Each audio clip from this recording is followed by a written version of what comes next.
प्रणाम गोर लगा तनी भोजपुरिया जहान कैसन बारू हो।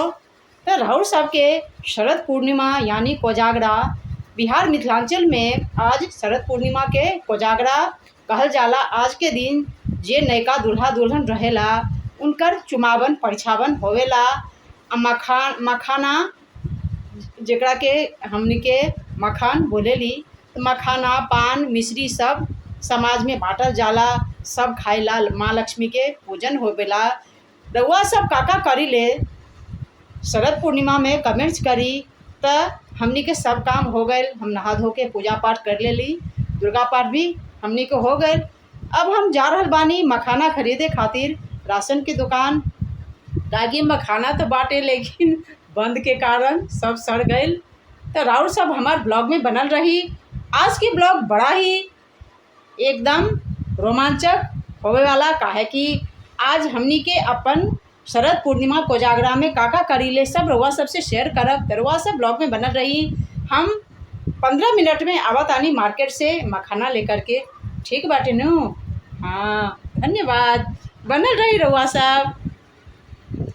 केकरा से कही दिल के बतिया हो, सुखबा सबतिया हो गईल।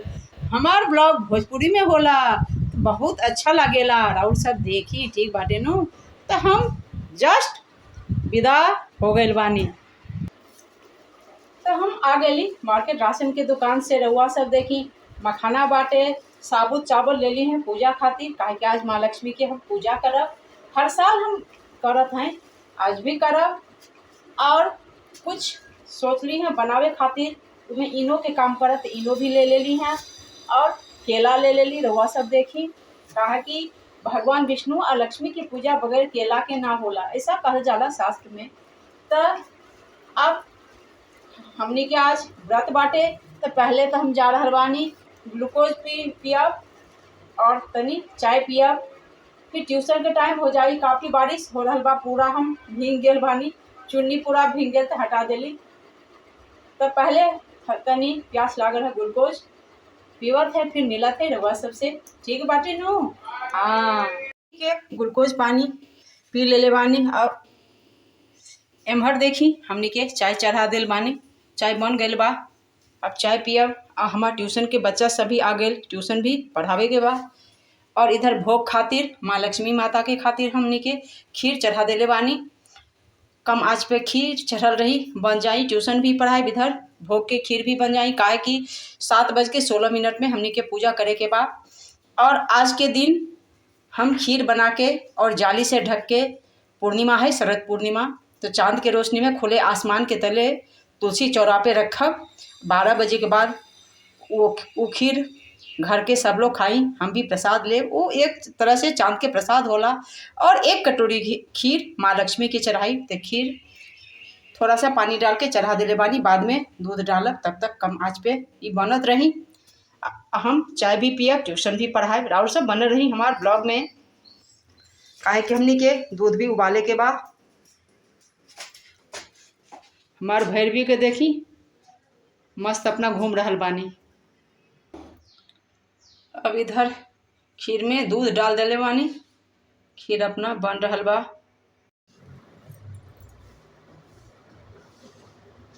बना के लिखो। हाँ, राइटिंग अच्छा बना के। नाच कर रहा है।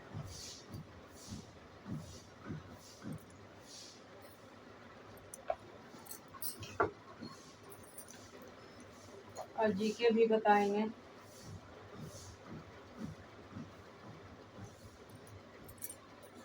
फ्रेंड्स हमार देखी खीर बन के तैयार हो गई, कम आँच पे, बहुत ही अच्छा। बस गैस के हमनी के बंद कर देले बानी। अब इमें थोड़ा सा इलायची डालब, खीर तैयार हो गई माँ लक्ष्मी के भोग के। अब ये देखी थोड़ा सा हमने बेसन बनौले बानी काहे कि हम घर में बूंदी बनाए माँ लक्ष्मी के चढ़ावे खातिर। घर में काफ़ी शुद्ध होला, तो ऐसे लड्डू खरीद के आई, लेकिन हमने के सोचली कि थोड़ा सा घर में बूंदी बना के माँ लक्ष्मी के चढ़ाई, अपन हाथ के बनल। तो तेल गरम हो गया बा, आप देख सकीले। तब हम बूंदी, अब ये बड़ा वाला छनौटा बाटे, ये छनौटा में हम बूंदी बनावतानी। तो देखी कितना अच्छा बूंदी बनल बाटे। अब हम पलट देत बानी। बिल्कुल हल्का, एकदम हलवाई जैसन। अब देखी बोर पहले बना के रख ले ली, तो निकाल के बोर में गिरावत जात बानी हम। रउआ सब देखी। अब दोसर घानी बूंदी चढ़ोले बानी। तो फ्रेंड्स देखी बूंदी बन के तैयार हो गई बानी। सब बोर में हमनी के डाल देले बानी। बस एक घानी और बचल बा, ये भी बना के डाल दे तो माँ भगवती माँ लक्ष्मी के प्रसाद तैयार हो जाई। खीर तैयार हो गई, बूंदी तैयार हो गई। हमार बच्चा ट्यूशन पढ़ के सब चल गए। अब शाम के चाय के टाइम हो गए बा। हमनी के चाय बना रहल बानी, काहे कि हमार हस्बैंड और बेटा आ गए बाटे कोर्ट से। तो चाय बना के आप सबसे मिला तानी, काहे कि हमनी के पूजा भी करे के बा महालक्ष्मी के। आज कोजगरा बाटे, शरद पूर्णिमा बाटे। पहले सबके चाय दे दी। हमनी के सब तैयारी कर ले बानी। अब 7:16 से स्टार्ट बा मुहूर्त लक्ष्मी पूजा के। शरद पूर्णिमा के लक्ष्मी पूजा के मुहूर्त 7:16 से शुरू हो गए बा। हमनी के जा रहल बानी, 7:14 हो रहल बा। बस नहाई, सब तैयारी भइल बानी। अब बस नहा के लक्ष्मी पूजा करब। रउआ सब बनल रही हमार लक्ष्मी पूजा में। हम लक्ष्मी माँ से आराधना करब, निवेदन करब कि रउआ सब हंसी खुशी रही, हमहूँ हंसी खुशी रही, हमार परिवार मंगलमय रहे, रउआ सब मंगलमय रही। ठीक बाटे। तो नहा के हम आवतानी। तो हम नहा ले बानी। बारिश होखे के कारण ठंडा लगा था, फिर भी नहा ले ली। अब साड़ी पहनब आ पूजा स्टार्ट करब। ठीक बानू।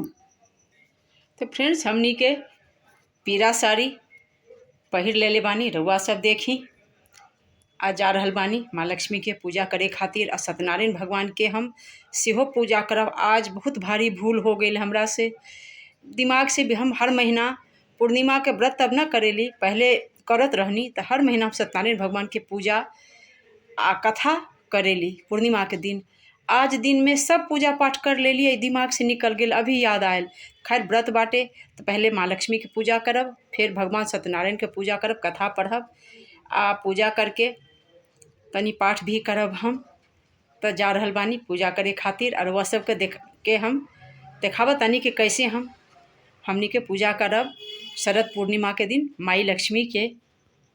देखी ई महालक्ष्मी के 8 रूप महालक्ष्मी के ई फोटो में बाटे। 4 नीचे 4 ऊपर, 8 ने 9 लक्ष्मी के रूप। मेन ये ई वाला दोनों तरफ हाथी हार चढ़ावत बानी। रउआ सब देखी ई महालक्ष्मी के फोटो। आ बीच में श्रीयंत्र बनल बा, जेकर पूजा हम अभी करब।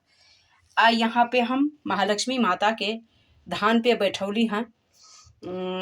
एक छोट सन के पीढ़ा रहल, ऊपे पहले स्वस्तिक बनेली, फिर धान डाल के चावल डाल के ऊपर महालक्ष्मी के हमनी के बैठौली। आ ई प्लेट में रउआ सब देखी, ई में अरबा चावल, कच्चा चावल बाटे, कलावा बाटे, कमल गट्टा बाटे, कौड़ी बाटे, जे कि महालक्ष्मी के प्रतीक। इहो प्लेट में हम स्वस्तिक बना देले बानी। आगे में बैजंत्री के पात पर गोमती चक्र बाटे। रउआ सब देखी बैजंत्री के पात पर गोमती चक्र आ फूल रखल बाटे। तो ई पर हम महालक्ष्मी के पूजा करब। आ सरबा में रोली ले बानी चढ़ावे खातिर। धूप जल रहल बा, ई महालक्ष्मी के दिया जल रहल बा, सुबह से ही जल रहल बा पूजा करके।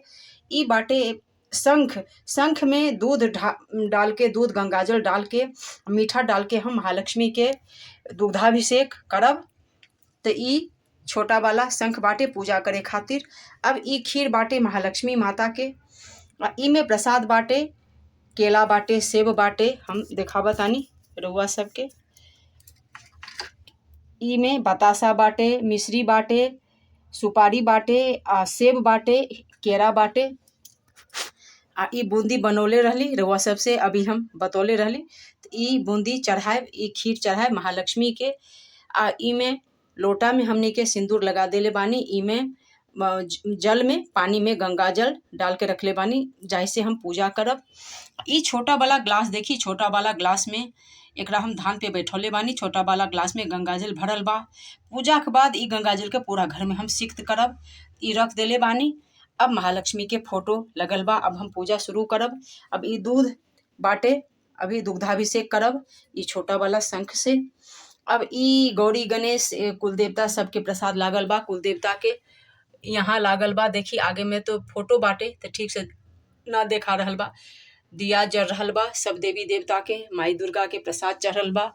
ई सत्यनारायण भगवान महालक्ष्मी माता के प्रसाद हम रख देले बानी। अभी पूजा करब। आ ई बाटे हमार भोलेदानी शिवलिंग आ नंदी बाबा सब देवी देवता के हम पूजा करब। अब ई चानन चंद्रोटा बाटे। चानन घिसब महालक्ष्मी माई के खातिर सत्यनारायण भगवान के खातिर। त हम पूजा अब शुरू कर रहल बानी। आ ई में आरती बनल बा। घी में रुई के बत्ती डुबा के रख देले बानी। आरती करब सब देवी देवता के। तो हम अपन पूजा शुरू करतानी।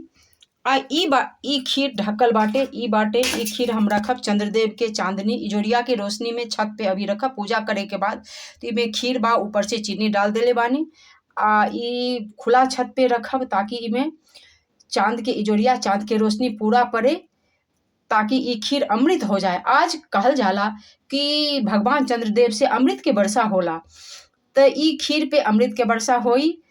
12 बजे के बाद हम ई खीर वैसे नियम बाटे कि पूरा रात आप रख दी, लेकिन हम 12 बजे के रात उठा ले बानी। तो ई खीर बाटे। अब एकरा ढक देले बानी। हम पूजा करे के बाद हम छत पर जाके रखब चंद्रदेव के प्रतीक। तो हम पूजा शुरू कर रहल बानी। रउआ सब बनल रहे। माई लक्ष्मी के सब देवी देवता के सत्यनारायण बाबा के सब भगवान के पूजा हो गेल। ऊपर हम पूजा सब हमर हो गइल बाटे। ऊपर माँ बाबू के हमर फोटो बाटे। रउआ सब देखी कई बार हम देखौले रहनी रउआ सब के। अब हम जा रहल बानी छत पे ई खीर रखे खातिर इजोरिया में चांद के रोशनी में। छत पर हम जा रहल बानी। ढक देले बानी जाली वाला ढक्कन से। पूजा हम कर लेली छत पर चंद्रदेव के खीर रख देले बानी। अब हम जप करब कनकधारा स्तोत्र जी महालक्ष्मी माई के स्तोत्र बाटे। कनकधारा स्तोत्र के हम पाठ करब। सतनाम के पाठ करब। सत्यनारायण भगवान के कथा पढ़ब आ हम जप करब। रउआ सब ब्लॉग में बनल रही।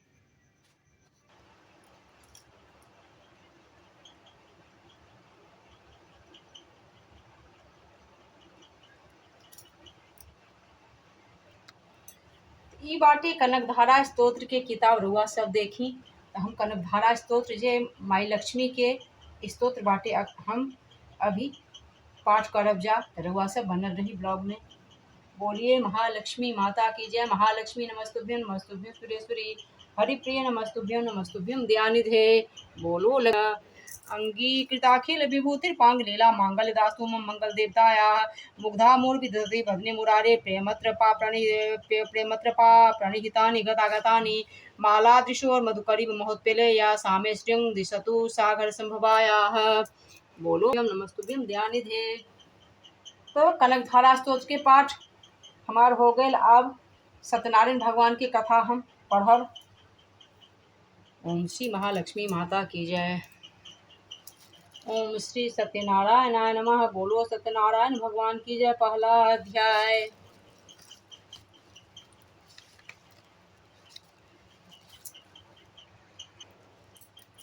तो वह लोग देखी सत्यनारायण भगवान की कथा भी हमार हो गए।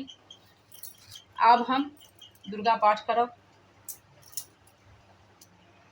ओम ज्ञानी नाम अवचेदांसी देवी भगवती सावला धरती मोहाया महामाया प्रचति दुर्गे स्मृतार्थितिम से जंतो स्वस्य स्मृतामति मति सुमहाददासी दारिद्र दुख वारकातन्य सर्वोपकार कनायस्ताद चित्ता सर्वमंगल मांगल्य शिवे सर्वार्थ साधके शरण्य त्र्यंबके।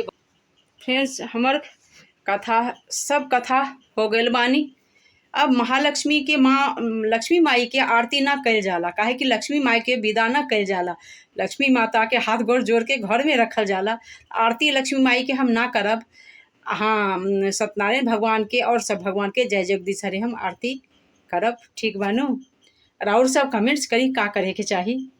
से मन का सुख संपत्ति घर आवे कष्ट मिटे तन का मातु पिता तुम मेरे शरण गहुम किसकी तुम बिन और न दूजा आस करूं जिसकी तुम पूर्ण परमात्मा तुम अंतर्यामी पार ब्रह्म परमेश्वर तुम सबके स्वामी तुम करुणा के सागर तुम पालन करता मैं मूर्ख खल कामी कृपा करो भरता तुम हो एक अगोचर सबके प्राणपति किस विधि मिलऊं दया मैं तुमको मैं कुमति दीन बंधु दुख हरता, तुम ठाकुर मेरे अपने हाथ उठाओ, द्वार परा तेरे विषय विकार मिटाओ। फ्रेंड्स, हमार सब काम हो गए शरद पूर्णिमा कोजागरा के। अब हमनी के खाना बनावे के बाद कपड़ा चेंज करब, खाना बनाब, तो हम अपन एहिजा ब्लॉग के समापन कर रहल बानी। रउआ सब देखब। हमार चैनल के नाम बा सरस्वती क्लासेज सरस्वती संगीत।